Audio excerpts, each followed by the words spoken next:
No Vinho e Algo Mais de hoje, você vai ver uma entrevista com o cineasta americano Jonathan Nossiter, autor do polêmico documentário Mondovino, que concorreu à Palma de Ouro no Festival de Cannes em 2004.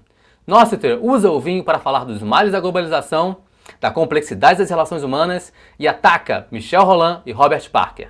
De quebra, ainda compara o vinho a cachorros. Explore comigo os sentidos em mais um Vinho e Algo Mais. Eu sou Marcelo Copello, saúde!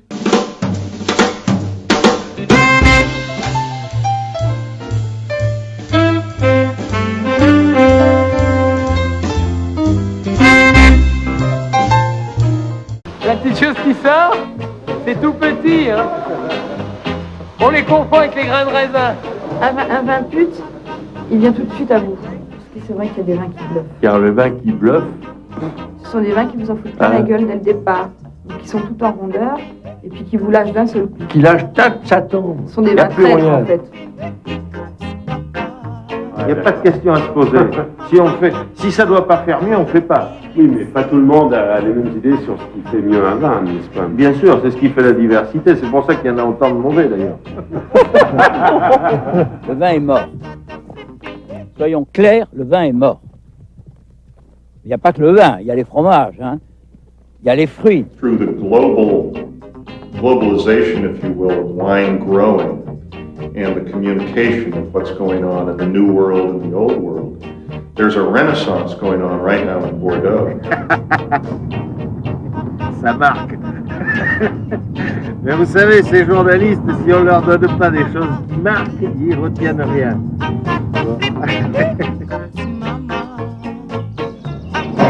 Mais t'as pas d'humour, t'auras jamais d'humour. Non, mais j'ai pas d'humour. Moi, je suis quelqu'un de sérieux. Oui, allez, on va aller. C'est fini déjà. Qu'est-ce que c'est que le grand vin? 90% de transpiration et 10% d'inspiration. Avant tout, c'est de la rigueur, le grand vin.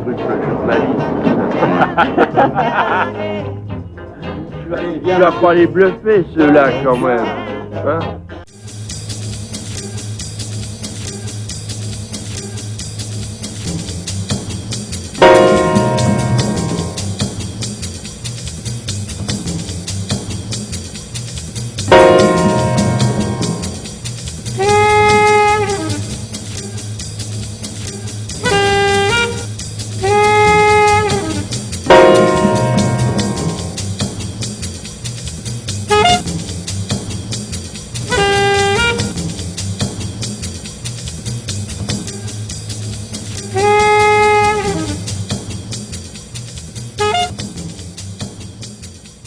This is Jonathan Nossiter, author of the documentary Mondovino, about wine and much more. Good morning. Good afternoon. And why did you make this movie? Because I love my dog. It's a movie about dogs. Yeah, I've seen it yesterday, and there's a lot of dogs. You know what? Dogs tell you more about wine than most people's blah, blah, blah. Why? Because dogs are part of nature, you know, and human beings, we've forgotten how to be part of nature. And the worst thing that's happened to wine, in my opinion, is that we forget that wine comes from nature. That's why I think it's beautiful. I'm interested in human beings and in the dramas of human beings. Yes, there are real people in the film. Michel Rolland, Hubert de Monti, Robert Mondavi, these are characters out of fiction. They're larger than life. They make money like Hollywood people. And they live, I think, with a kind of movie star idea. So that to me, I wasn't making a film about facts. I was making a very personal, very subjective film about the world of wine and all of these outrageous characters who live in it. It's 2 hours of people. It's like Dallas in the Vines, right? It's all these incredible people out of us. It's a telenovela, right? Basically. Yes. But you're drinking the telenovela. Because when you watch Michel Rolland, if you think he's the most important man on earth and you love him, you'll love his wines. If you see Hubert de Monti in Burgundy, or the Bianchettis in Pernambuco, and if you think that the way they look at you, right, has meaning, then the wine also that you taste will have meaning. Because wine is human. You don't believe in blind tastings? Sure, I mean, why not? I mean, but they don't tell you anything. Think the wine must have context? A blind tasting is a joke. It's a game. The most experienced. It's very funny. That's Telwell talking. Chet, roll over, play dead. Play terroir. You know, the most experienced, you know, since you're a wine professional, you know, the most experienced wine tasters, it's not a question of divining what's in the glass. What's interesting is what is the relationship between what you know and what you're tasting. Yeah. But every time it changes. Wine is interesting because it's like human beings. It changes within the glass. Every second. During time, every and if second. you drink this with me, it will have one taste. If you drink it with your girlfriend, it will have a better taste. If you drink it, see, he's smiling. So this is, you know, that's why wine is interesting.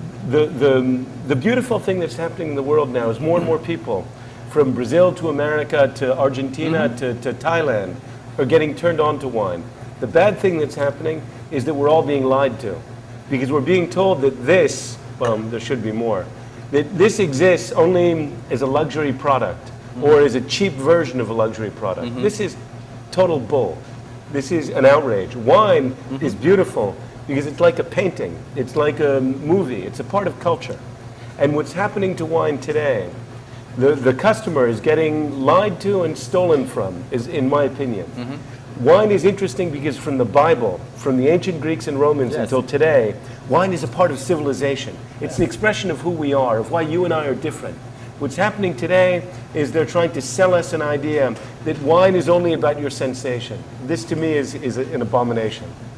About the making of the movie, is there anything curious or embarrassing that you can tell us? Because it's a very personal film, of course, it's all embarrassing. You know, because what you're doing, that's why I didn't hide from the camera. I'm not very much in the film, but I didn't want people to think that they're getting an objective view of the world. It's very subjective, so that, you know, I'm naked the whole time. I'm running around with no clothes on. It's horrible. You know, no, I think what's extraordinary is how alive wine people are. Wine makes you more alive. It gives you vitality. It connects you to nature. It connects you to history and culture. This is what's extraordinary. I like drinking $5 wines, $50 wines. I almost never like drinking a $500 wine because I think this is abusive. I think to ask that much money for something which should be an act of love and friendship, I think there's something a little disgusting about that.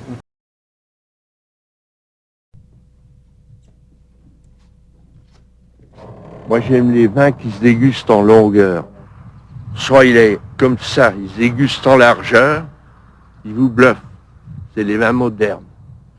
Après, vous le goûtez 3 minutes après, dites oui, c'est pas mal.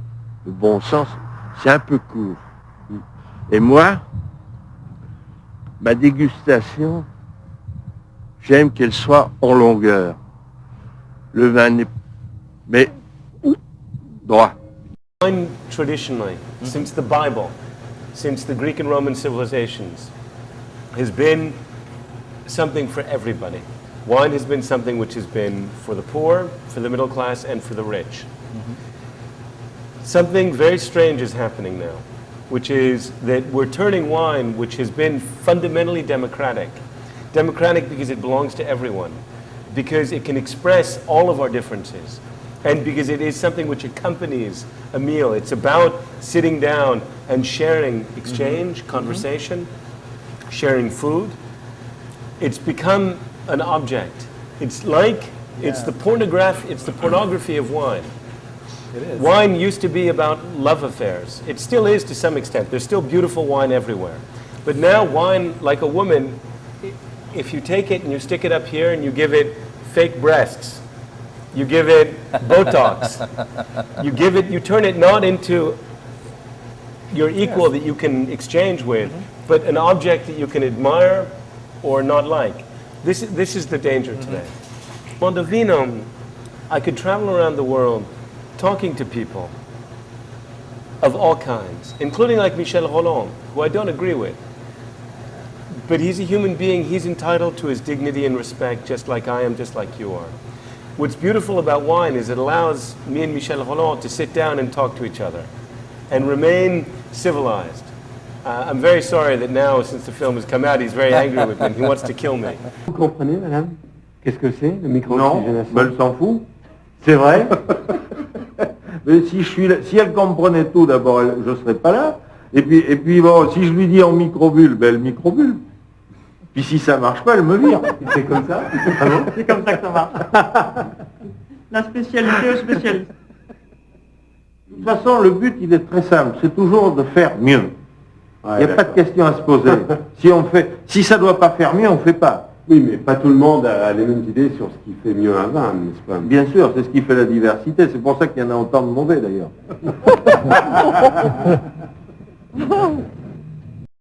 Robert Parker is one of the main characters of your film. He's the most powerful wine critic ever. Do you think Robert Parker is impartial? No, but he doesn't mean to be impartial. But I think there's no such thing as impartiality. First of all, the idea of giving points to me is ridiculous. It's as stupid as if, imagine everyone who's watching this now and say, you're an 85, you're a 72. If wine is interesting, it's because it's like human beings. It's complex, it's strange, it's unpredictable, and it's always changing. It is disgusting to give points, numbers. The last time in human society we gave numbers to human beings was to send them to their death. If we turn into a consumer society in which the only thing that matters is that we are consumers and nothing else, and we give points to each other, we'll turn into robots, and we lose life and love and civilization. We should always be using our critical judgment. Always. I'm expressing my opinion. My film is an expression of my opinion. So I don't think he pretends to be impartial. The question, the problem, I don't think is impartiality or subjectivity. I think it's a question of power. When Robert Parker started out, he wanted to challenge the power structure of the wine world.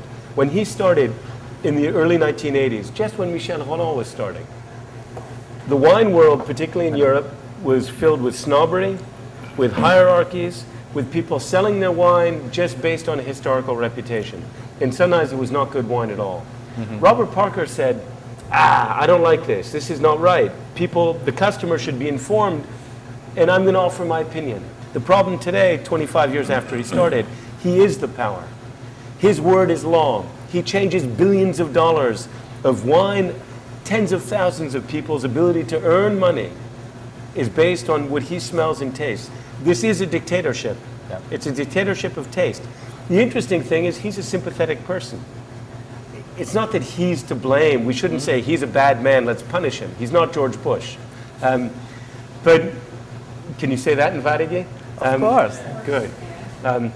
But he's not George Bush, but the way he uses power is indicative of George Bush's America, which is that Americans can now control the world, whether it's politically, militarily, or in terms of wine taste. Because Americans are the strongest consumers in the world, American wine production has become among the most important. It is in the American self-interest to promote wine which doesn't talk about where you come from, wine of terroir. It is in their economic and cultural self-interest to talk about the grape. That's why they also want to talk about films with movie stars. They don't want you to think about the story of a Hollywood film and to wonder whether or not you're being moved. They want you to spend money to buy the Schwarzenegger or the Tom Cruise film. They want you to buy a Shiraz or a Cabernet or a Chardonnay because this is what they can sell. They have transformed the world of wine into the image of this kind of power. And Robert Parker is the best spokesman for this. It doesn't mean he's dishonest. I think he's honest. But he is wielding power. Wine has always been an expression of, in the Greek and Roman Empire, the Greeks planted the vine for civilization, but they also planted it for power, when the Greeks were the imperial power. What is French wine, or Spanish wine, or German wine? It's an expression of Roman globalization. The Romans planted the vine to get their soldiers drunk as an act of civilization, but also as an act of power. Today, the Americans have power in the world, so they're planting the vine or changing people's wine tastes. So in Brazil, where there's a very exciting future, they're beautiful. I think there's a potential for beautiful wines in this country. There are two models that they can follow now. They can follow the model of American imperial power, of globalization, which is to make a product which they can sell anywhere in the world. And is good quality, technically good quality, but no character that says, I'm gaucho, or I'm pernambucano, or I'm baiano, because there's even wine in Bahia, just on the other side of the border. They can follow this choice. As And it's interesting to look at what's happened in Chile, where that wine is only made for the global market. There's almost no domestic consumption in Chile. The Chilean wine doesn't exist. It doesn't exist. It's made in Chile. It has a Chilean label, but the wine is global because there's no internal market. Now, I think that the choice for the Brazilian winemaker, the Brazilian consumer is, do I want to take pride in who I am as a Brazilian and discover my terroir? Because these terroirs are now to be discovered. Or do I want to just make a wine which I can make money from so that I can buy a fancier car and become more part of the consumer society, and I don't care about the future of Brazil? To make wine in Brazil is a way of preserving the future of Brazilian identity. And it's up to the consumer as well as the winemaker to make that choice. Un vin pute, il vient tout de suite à vous. Parce que c'est vrai qu'il y a des vins qui bluffent. Car le vin qui bluffe, Ce sont des vins qui vous en foutent pas la gueule dès le départ, qui sont tout en rondeur, et puis qui vous lâchent d'un seul coup. qui lâche, tac, ça tombe. Ce sont des Il n'y a vins plus traîtres rien. en fait. Et le monde moderne est habitué, parce qu'il n'a plus le temps de rien, il est habitué au vin. Il aime se faire bluffer. Do you think the globalization is a reversible process? No, and yes. See, there's a war in the wine world right now. There's a war like World War II happening in the world of wine between flying winemakers all over the world and people who make wine where they come from, or people who go somewhere new, like the Bianchettis who go to Varig San Francisco to make new wine. But they're making wine trying to understand what is the terroir of the Varig San Francisco. They're trying to discover something. They're making wines vino tropicais, vino do sol. This is a discovery for them. They're doing it with ambition and humility. I admire that. This liquid, if it's made with a little bit of heart, is the most intelligent thing a human being can do on earth in relation to nature. It's the most beautiful expression of man's intelligence and nature's beauty. This can be done at any level, at any price, in any region, which is why I was so excited to go to Pernambuco, to see people starting out. A world which is globalized. I'm an American who grew up all over Europe and Asia. I've married a Brazilian woman. I live in Brazil. I live in a global world too. We should all, I'm not for people hiding and not talk. Everyone, we should all talk to each other. And a winemaker from Bento Gonçalves should talk to a winemaker in Burgundy and Bordeaux. Of course, we should all talk. But we should talk not to become the same, but to understand what we have in common, but for each one of us to respect the difference of the other. To respect difference, because wine expresses human difference with the idea of terroir, right? To understand that difference, it's essential that we know where we come from and we investigate our specific place. The problem with globalization in its homogenized expression, when it's only a question of making money, is that you take this product of culture and you make it only a product of commerce, because you don't know how can you go to 100 different places in the world and understand the details of the culture, the history, why people would want to drink wine there, and then why that wine could travel somewhere else as an ambassador. I would like to drink a wine, where is this from? From Rio Grande do Sul. Yeah. When I drink a Rio Grande do Sul wine, I want to go on a voyage. I want to travel there, even if I'm drinking it in New York. So traditional wines made for different kinds of food have no place. If you have big alcohol wines with low acidity and very sugary, which is unfortunately like Hollywood films with special effects, we have now wines with special effects that destroy individuality. I tried to avoid those wines. I wanted wines that are like good dancing partners for the food, that give pleasure to the person, but also wine is entertainment. This is cinema, right? For a simple reason. It gives pleasure, but it should also provoke. If the wine is good, it makes us talk more, right? But it has to push us the way a good film should push us, make us think. One of the things that is disturbing to me about what's happened in Western Europe and North America is that in a completely insane consumer society, we've lost our humility. I see you have a chapter on humility. Yeah. To humility and wine. 10, 15 generations from now, it would be great to see our heirs producing some wine on some other planets. That could be kind of cool. Beam me up, Scotty. Send me some wine from Mars or something.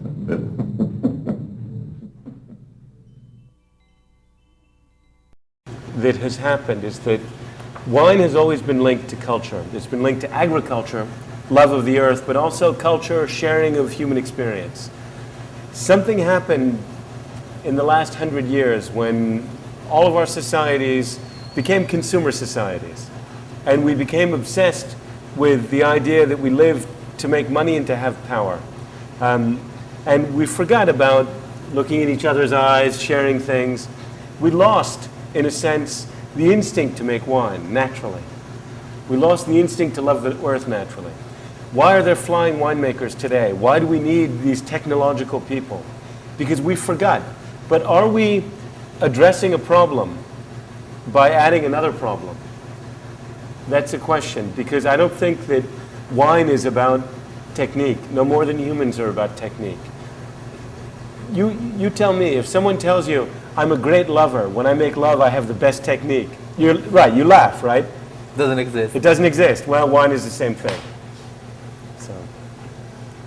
But imagine that someone gets paid to teach technique of lovemaking all over the world for lots of money. Flying lovemakers. Flying lovemaker.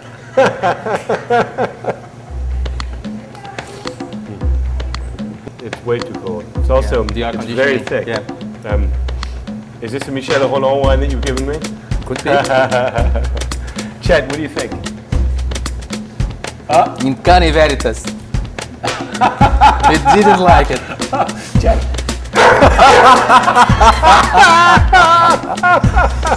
Definitely, it is Michel.